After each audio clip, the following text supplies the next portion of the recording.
इस रेसिपी को बनाने के लिए मैंने एक मुट्ठी सहजन का पत्ता लिया हुआ है, जिसको अच्छी तरीके से धो के साफ़ करने के बाद इसे पंखे की हवा में थोड़ी देर के लिए छोड़ दिया था। इसका पानी बिल्कुल अच्छी तरीके से सूख चुका है, इसमें बिल्कुल भी पानी नहीं है, आप देख सकते हैं। तो चलिए अब हम इसके पत्ता को तोड़कर रेडी कर लेते हैं। इसके केवल पत्ता को तोड़कर रेडी करना है। आप देख सकते हैं इस तरीके से पत्ता को तोड़कर एक थाली में रखते जाना है। इस तरह का डंठल होता है, डंठल का इस्तेमाल नहीं करना है, क्योंकि डंठल जो है बहुत हार्ड होता है, वो कुक नहीं होता है। तो चलिए हम पत्ता को तोड़कर रेडी कर लेते हैं। सारे पत्ते को हम तोड़ लेंगे। सभी पत्ते को तोड़ने के बाद अब हम इसको जितना पॉसिबल हो सके उतना बारीक इसे कट कर लेना है। आप जितना बारीक कट कर सकें उतना इसे बारीक कट कर लेंगे। जब हम इसे कट कर लेते हैं, हम इसे दोबारा से इसे पकड़ के अच्छे से दोबारा इसे कट करेंगे, ताकि ये अच्छी तरीके से कट हो जाए।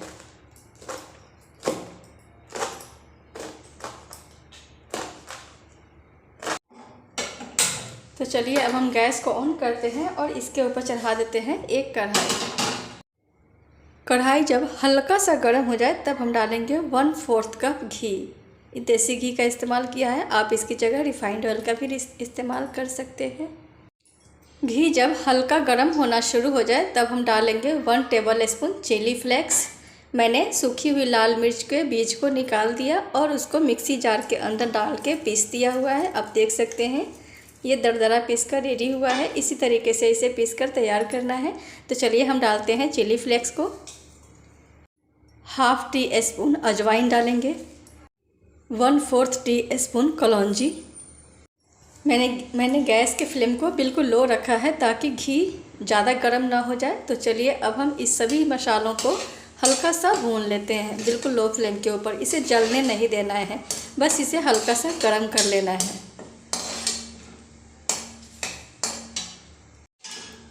2-3 सेकेंड तक बिल्कुल लो फ्लेम के ऊपर फ्राई करने के बाद अब हम डालेंगे कटा हुआ सहजन का पत्ता। बहुत ज़्यादा सहजन के पत्ता का इस्तेमाल नहीं करना है, बस एक मुट्ठी भर के डालना है। इतना ही हमें पत्ते का इस्तेमाल करना है। तो चलिए हम इसे मिक्स कर लेते हैं। अच्छी तरीके से मिक्स करने के बाद डालेंगे स्वाद के हिसाब से नमक। एक बार फिर इसे मिक्स करेंगे। अच्छी तरीके से मिक्स करने के बाद हम गैस के फ्लेम को मीडियम टू हाई कर देंगे और मीडियम टू हाई फ्लेम करने के बाद इसे चलाते हुए फ्राई करेंगे। इसे खुले में ही फ्राई करके रेडी करना है, ढकना नहीं है।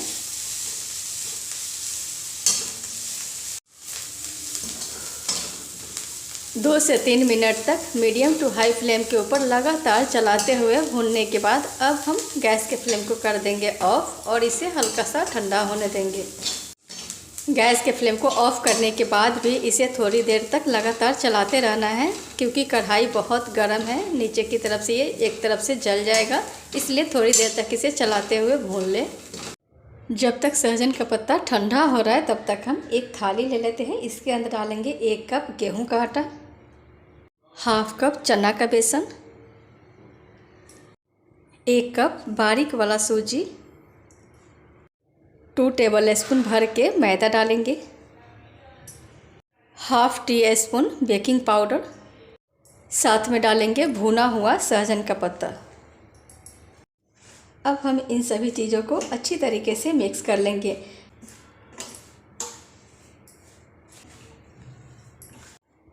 इस रेसिपी के अंदर मैंने ऊपर से घी या फिर नमक का इस्तेमाल नहीं किया है, क्योंकि हम जब सहजन के पत्ता को फ्राई कर रहे थे उसी समय ज़रूरत के हिसाब से घी और नमक डाल दिया था उसी के अंदर।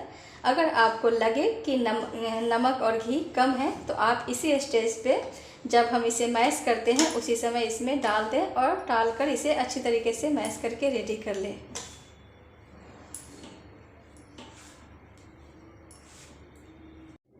चार से 5 मिनट तक इसी तरीके से मैश करने के बाद जब इसका इस तरीके से मुट्ठी बंधना शुरू हो जाए तब समझ जाएं कि ये रेडी हो चुका है। तो चलिए अब हम इसी स्टेज पे डालेंगे ज़रूरत के हिसाब से पानी। थोड़ा थोड़ा करके पानी डालना है और इसका टाइट डो लगाकर तैयार कर लेना है।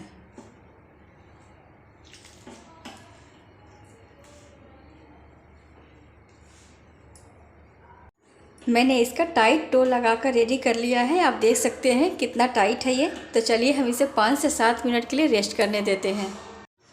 डो को रेस्ट करते 5 मिनट हो चुका है। तो चलिए हम इसे साइड में रख देते हैं और लेंगे एक बाउल के अंदर डालेंगे अंदाज से ही लगभग 3 टेबल स्पून सरसों का तेल, 1 टेबल स्पून भर के बेसन डालेंगे, चना का बेसन। हम इसे मिक्स कर लेंगे।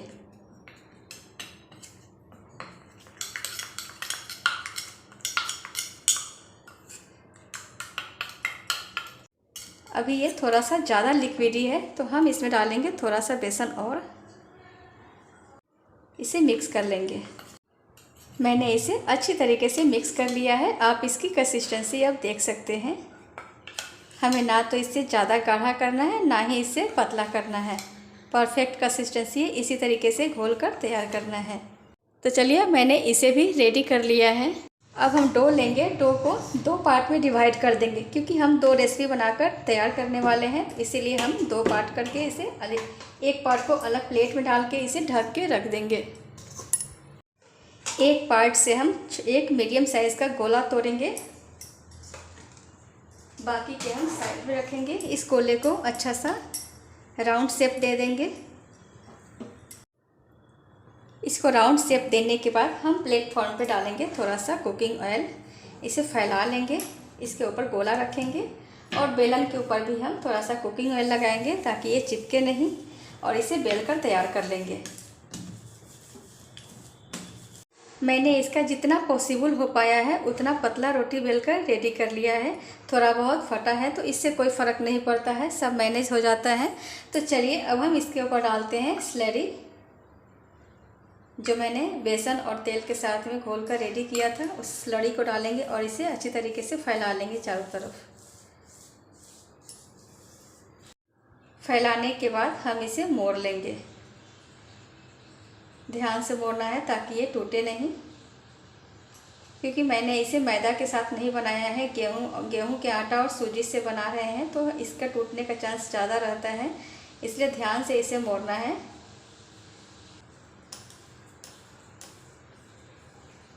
मोड़ने के बाद इसे हल्का सा इस तरीके से दबा देना है, प्रेस कर देना है। अच्छी तरीके से प्रेस करने के बाद अब हम एक नाइफ़ लेंगे। नाइफ़ की सहायता से इसे पतले पतले टुकड़ों में कट कर लेंगे। पहले हम साइड के कट करके हटा देंगे दोनों साइड से, उसके बाद हम इसे कट करेंगे।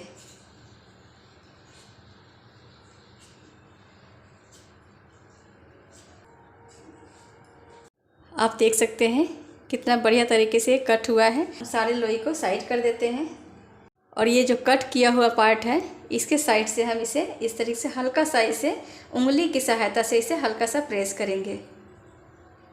आप देख सकते हैं बहुत ज़्यादा पतला नहीं करना है, बस इसे हाथों की अपनी फिंगर की सहायता से इसे इस तरीके से हल्का सा फैला लेना है। बेलन से नहीं बेलने की ज़रूरत है, बस इसे हाथों से ही फैला लेना है। आप देख सकते हैं। तो चलिए इसी तरीके से हम एक और आपको करके दिखा देते हैं। यहाँ पे मैंने जिस तरफ से कटा हुआ है उस तरफ से ही हम इसे ऊपर की तरफ लेंगे और फिंगर की सहायता से इसे प्रेस कर लेंगे। प्रेस करने के बाद अब ये बिल्कुल रेडी हो चुका है। तो चलिए इसी तरीके से हम बाकी के सारे लोई को प्रेस करके चपटा कर लेते हैं। मैंने यहाँ पे सारे लोई को हल्का चपटा कर लिया है। आप देख सकते हैं ना तो बहुत ज़्यादा मोटा है और ना ही बहुत ज़्यादा पतला है। फिंगर की सहायता से इसे हल्का चपटा किया है। यहाँ तेल भी हल्का गर्म हो चुका है। तो चलिए हम इसे तेल में डालते हैं। तेल में डालने के बाद हम इसे बिल्कुल लो फ्लेम के ऊपर फ्राई होने देंगे। जब तक ये फ्राई हो रहा है तब तक हम बाकी के बचे हुए आटे का भी नमकीन बनाकर तैयार कर लेते हैं। सबसे पहले हम लोई बनाएंगे। लोई बनाने के बाद हम इसे चपटा कर लेंगे। चपटा करने के बाद बेलन की सहायता से रोटी बेलकर तैयार कर लेंगे। इसे ना तो बहुत ज़्यादा मोटा बेलना है और ना ही बहुत ज़्यादा पतला बेलना है। तो चलिए मैंने रोटी बेलकर रेडी कर लिया है। इसके ऊपर भी हम स्लरी लगाएंगे। यहाँ मैंने दूसरे बैच के नमकीन को भी तैयार कर लिया है। कढ़ाई में जो मैंने पहला बैच डाला था वो एक साइड से लाइट गोल्डन ब्राउन फ्राई हो चुका है, बिल्कुल लो फ्लेम के ऊपर। तो चलिए हम इसे पलट देते हैं।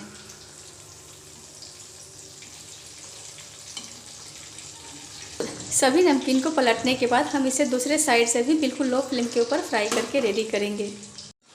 दूसरे साइड से भी जब ये बिल्कुल लो फ्लेम के ऊपर लाइट गोल्डन ब्राउन फ्राई हो जाए और ये क्रंची बनकर रेडी हो जाए कुछ इस तरीके से, तब हम इसे निकाल कर प्लेट में डालेंगे।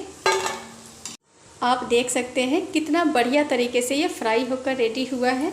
तो चलिए इसी तरीके से हम बाकी के सारे मठरी को फ्राई करके रेडी कर लेते हैं। मैंने एक नमकीन को तो फ्राई करके रेडी कर लिया है। तो चलिए अब हम दूसरी रेसिपी को बनाना शुरू करते हैं। दूसरी रेसिपी को बनाने के लिए मैं जो एक प्लेट में आधे डो को तोड़कर साइड में रखती हुई थी, उस डो में से मैं आधा लूँगी और इसका गोला बनाकर तैयार कर लेंगे। गोला बना के तैयार करने के बाद हम दोबारा से प्लेटफॉर्म पे तेल लगाएंगे। कुकिंग ऑयल का इस्तेमाल करना है। ऑयल लगाने के बाद हम इस लोई का रोटी बेलकर तैयार करेंगे। मैंने इसका हल्का मोटा रोटी बेलकर रेडी किया है, ना तो बहुत ज़्यादा मोटा है ना ही बहुत ज़्यादा पतला है। आप देख सकते हैं, मैं आपको उठा के नज़दीक से दिखाती हूँ। तो चलिए अब हम इसे कट कर लेते हैं। कट करने के लिए मैंने एक चाकू ले लिया है, नाइफ़ लिया है। अब हम इसे कट करके रेडी करेंगे।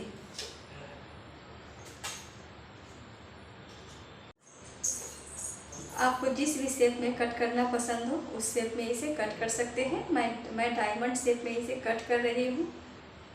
आप अपने पसंद के हिसाब से जैसा भी शेप आपको अच्छा लगता है उस शेप में इसे कट कर सकते हैं।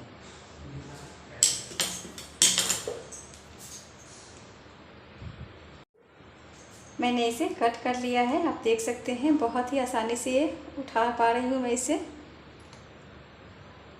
तो चलिए हम इसे प्लेट में डालते हैं। मैंने सभी नमकीन को प्लेट में डाल दिया है। तो चलिए अब हम इसे डालते हैं कढ़ाई में। कढ़ाई में तेल पहले से ही गर्म हो रखा है। तो चलिए हम इसे डालते हैं। इसे मीडियम गरम तेल में डालना है और बिल्कुल लो फ्लेम के ऊपर फ्राई करके रेडी करना है।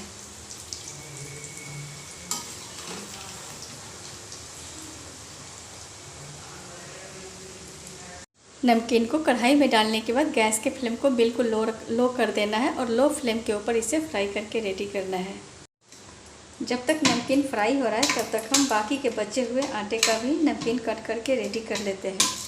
पहले हम अपने हाथों से ही इसे हल्का सा फैला लेंगे ताकि बेलने में आसानी हो। फैलाने के बाद हम इसे बेलन की सहायता से मोटा रोटी बेलकर तैयार कर लेंगे। सेम तरीके से जैसे मैं पहला बेलकर कट करके रेडी करी थी वैसे ही इसे भी बेलना है और इसे भी कट करना है।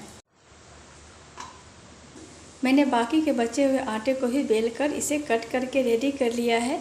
यहाँ कढ़ाई में मैंने जो नमकीन को फ्राई होने के लिए चढ़ाया था वो भी हल्का सा लाइट गोल्डन ब्राउन एक साइड से फ्राई हो चुका है लो फ्लेम के ऊपर। तो चलिए हम इसे पलट देते हैं।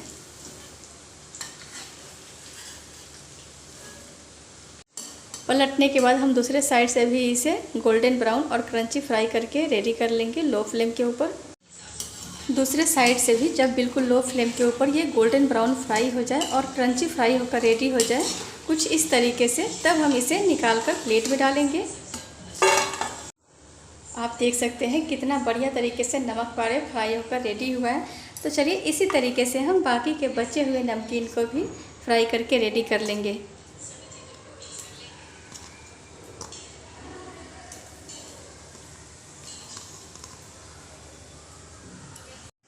मैंने सारे नमक पारे को फ्राई करके रेडी कर लिया है। तो चलिए अब हम दोनों रेसिपी को सर्व करते हैं। मैंने दोनों रेसिपी को फ्राई करने के बाद इसे सर्व कर दिया है। प्लीज़ इसे एक बार मेरे तरीके से बना के ज़रूर ट्राई करें। मुझे पूरा विश्वास है आपको ये रेसिपी बहुत ज़्यादा पसंद आएगी। अगर आपको मेरी ये रेसिपी अच्छी लगे तो प्लीज़ आप मेरे इस रेसिपी को एक लाइक करें, मेरे इस चैनल को सब्सक्राइब करें तथा बेल आइकन को भी प्रेस करें ताकि मेरी हर आने वाली एक नई और हेल्दी रेसिपी आप तक पहुंच सके। Thank you for watching. तो चलिए हम इस नमकीन को आपके सामने तोड़ कर भी दिखा देते हैं कि आखिर बना किस तरीके का है। आप देख सकते हैं बहुत ही बढ़िया तरीके से बनकर रेडी होता है। आप इसे एक बार बना लेंगे तो इसे बार बार बनाने के लिए मजबूर हो जाएंगे, क्योंकि इसे बनाना बहुत आसान है, खाने में हेल्दी और टेस्टी दोनों है। तो चलिए अब हम दूसरी रेसिपी को भी आपके सामने तोड़कर दिखा देते हैं। आप देख सकते हैं दोनों एक ही डो से बना हुआ है, दोनों बहुत ही ज़्यादा टेस्टी और हेल्दी है। आप इस रेसिपी को एक बार बना लें, जब ये बिल्कुल अच्छी तरीके से ठंडा हो जाए तब इसे किसी भी एयरटाइट कंटेनर डब्बे में भर के रखें और महीनों दिन तक खाइए, बिल्कुल भी ख़राब नहीं होता है। तो प्लीज़ एक बार मेरे तरीके से इस दोनों रेसिपी को बना के ज़रूर ट्राई करेंगे, आपको ये रेसिपी बहुत ज़्यादा पसंद आएगी।